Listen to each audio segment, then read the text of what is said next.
Olá pessoal, quem está falando aqui com vocês é André Lafayette, eu sou professor e coordenador de clínica médica do grupo Eu Médico Residente. Esse é o nosso canal do YouTube em que a gente traz muita coisa legal de medicina para vocês. A gente vai auxiliar vocês a aprender tanto questões de prática quanto resolução de prova.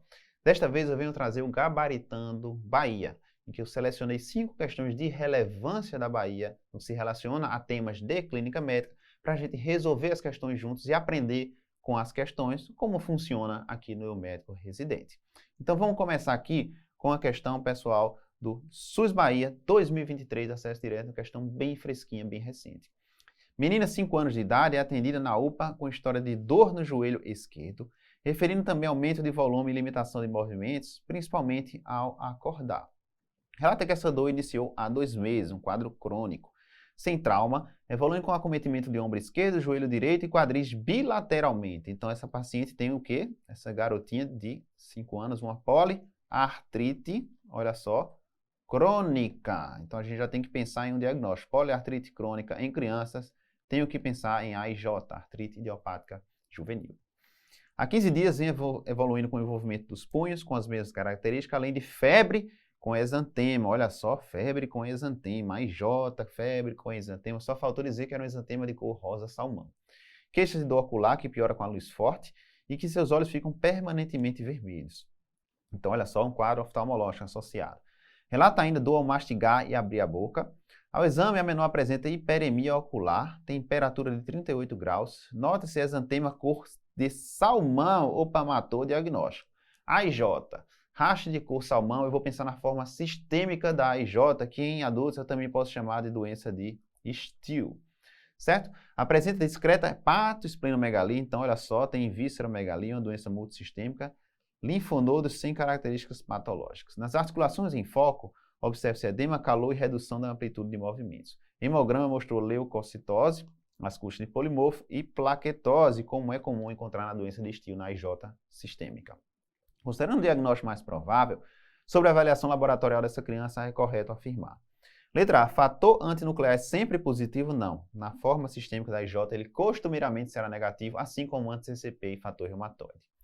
B. Proteína C reativa não é exame indicado? É um exame indicado, sim, ajuda muito no diagnóstico, tem uma relação com a atividade da doença. Então, PCR costuma ser um exame que ajuda e costuma estar bem elevado. VHS normal não exclui o diagnóstico verdadeiro. VHS geralmente ele é alterado, aumentado, mas ele pode ser normal, isso de forma alguma exclui o diagnóstico. E D, fator reumatoide é positivo em mais de 80% dos casos? Não, diz que na maioria das vezes, fator reumatoide, FAM e anti-CCP serão negativos na forma sistêmica da AIJ, gabarito, letra C. Vamos lá, mais uma questão. SUS Bahia 2022, acesso direto. Mulher, 40 anos de idade, procura pronto atendimento, queixando-se de dispneia, tosse com expectoração amarelada e febre há 48 horas. Então deve ser o quê? Uma pneumonia. Nega comorbidades ou tabagismo, ao exame físico apresenta-se irregular estado geral, taquipneica, pressão ok, pressão ok, frequência cardíaca também ok, temperatura axilar aumentada, com saturação ali tendendo a baixa, mas ainda razoável, 94%. O exame torácico, presta atenção, maciez à percussão e murmúrios vesiculados abolidos nos 2/3 inferiores do hemitórax direito, sem ruídos audiventícios à ausculta. Ah, André, isso é uma consolidação? Isso é um derrame pleural? Por enquanto não dá para saber. Ambos vão cursar com maciez, diminuição do murmúrio vesicular. Não dá para saber se é consolidação, se é derrame ou se até mesmo os dois. Radiografia de tórax evidenciou derrame pleural à direita. Então agora eu sei que é derrame pleural. Com base nos dados do caso clínico, pode-se afirmar em relação à propedêutica torácica, semiologia do tórax. Letra A.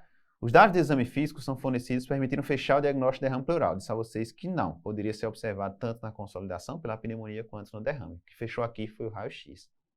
B.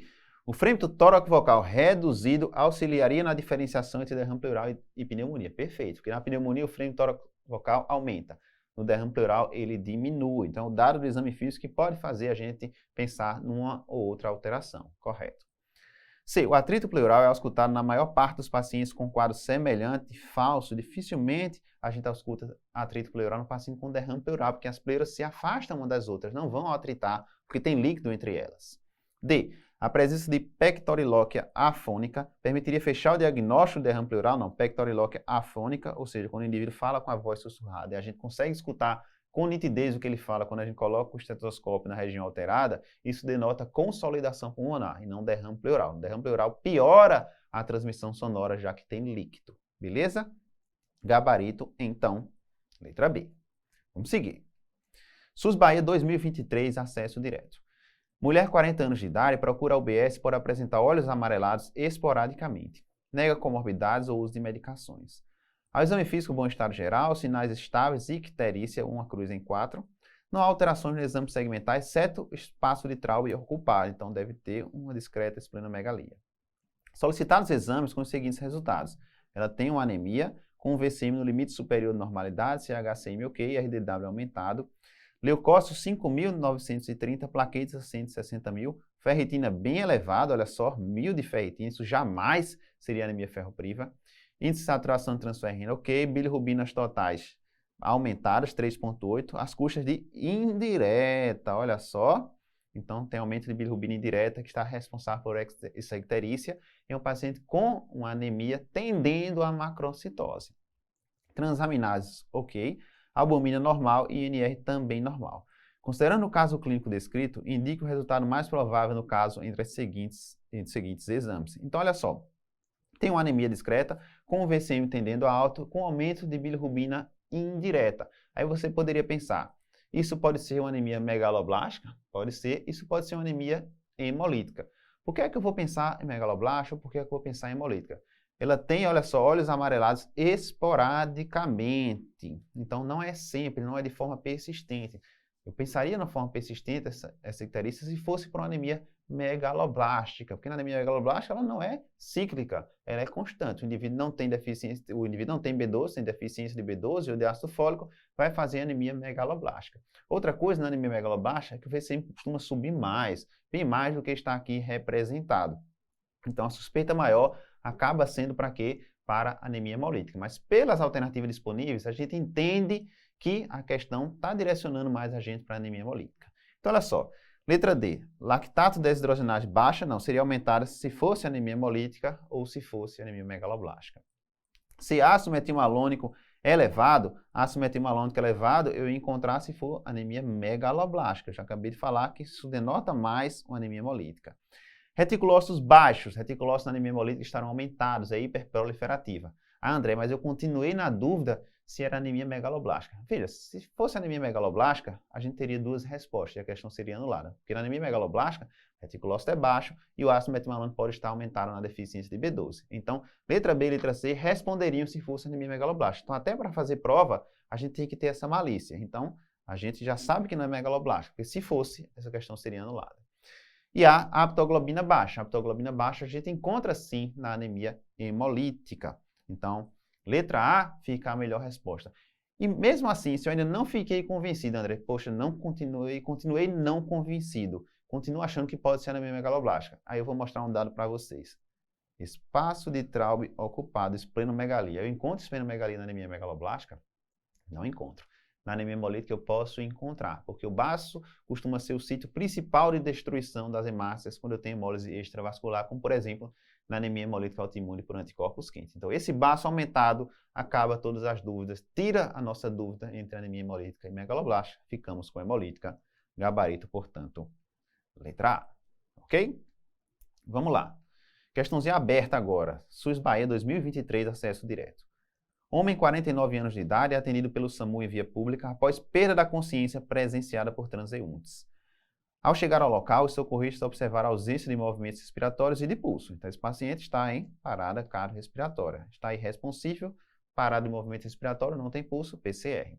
Foram iniciadas manobras de ressuscitação e instalado o desfibrilador externo automático, DEA, sendo indicada a necessidade de choque. Se é choque, ou era TV, ou então FV, porque a ESP e a sistolia não choca. Ao final do atendimento, o paciente recebeu 4 choques e evoluiu com atividade elétrica com pulso, sendo regulado para o pronto-socorro.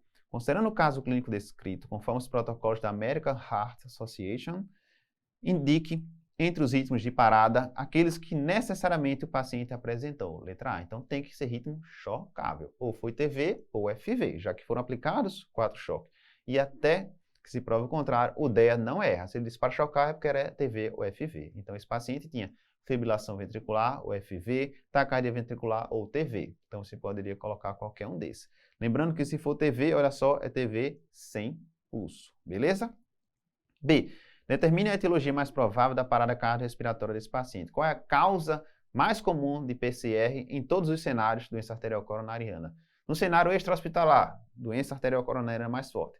Nos parada cardiorrespiratória por ritmos chocáveis, FV e TV, aí é que é doença arterial coronariana mesmo. Então, doença arterial coronariana, síndrome coronariana aguda, infarto agudo do miocárdio, isquemia miocárdica, oclusão de coronário, ele aceitou todas essas descrições. Ele foi bem benevolente aqui. Qualquer dessa descrição foi aceita. E C, determine os fármacos indicados para esse paciente durante a parada cardiorrespiratória. Eu vou fazer a adrenalina, que eu faço para toda PCR, e como foi ritmo chocável, eu posso fazer o antiarrítmico, ou amiodarona ou lidocaína. Então, olha só, a adrenalina e a amiodarona ou lidocaína são as drogas que eu posso fazer. Ele também aceitou você colocar só adrenalina e amiodarona ou só adrenalina e lidocaína. Perfeito? Última questão. SUS Bahia 2022, acesso direto.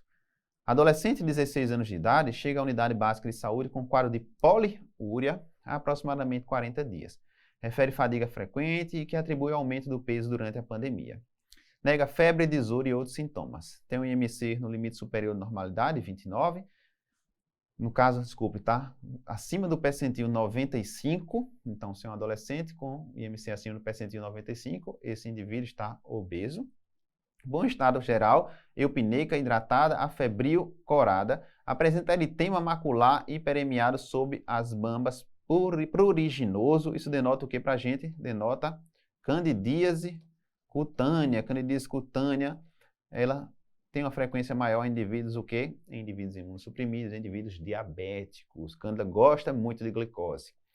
Exame de urina mostra pH 7.2, densidade de 1,01, ausência de cetonas, bilirrubina, uribilinogênio, sangue e nitrito, presença de 2 cruzes de glicose, então glicosúria, raros leucócitos e raras células epiteliais. Glicemia de jejum foi, olha só, na trave, de 100. Então, esse paciente tinha tudo para ter diabetes. Poliúria, candidíase cutânea, obesidade, mas a glicemia de jejum foi alterada, mas não foi em nível de diabetes. Então, até 99 é normal, a partir de 100 a 125 é a glicemia de jejum alterada. Então, essa paciente tem tudo para ter diabetes, teve a glicemia de jejum alterada. O que é que eu preciso fazer? Um segundo exame. Então, indico o exame que permite avaliar o diagnóstico associado dessa paciente que deve ser diabetes. Cortisol não tem nada a ver aqui. Glicemia aleatória, não é glicemia aleatória, nem triglicerídeos. Eu podia fazer o quê? O TTOG, o teste de tolerância oral à glicose, ou poderia fazer a dosagem da hemoglobina A1C, que seria a hemoglobina glicada, que se ela fosse maior ou igual do que 6,5%, fecharia o diagnóstico de diabetes, que é o provável diagnóstico dessa paciente. Letra B é o nosso gabarito. Esse foi o nosso Gabaritando para a Bahia. Gostarem do nosso canal, passem a nos seguir, curtam, deem um like. Vocês têm muito a aprender conosco aqui. Um abraço a todos.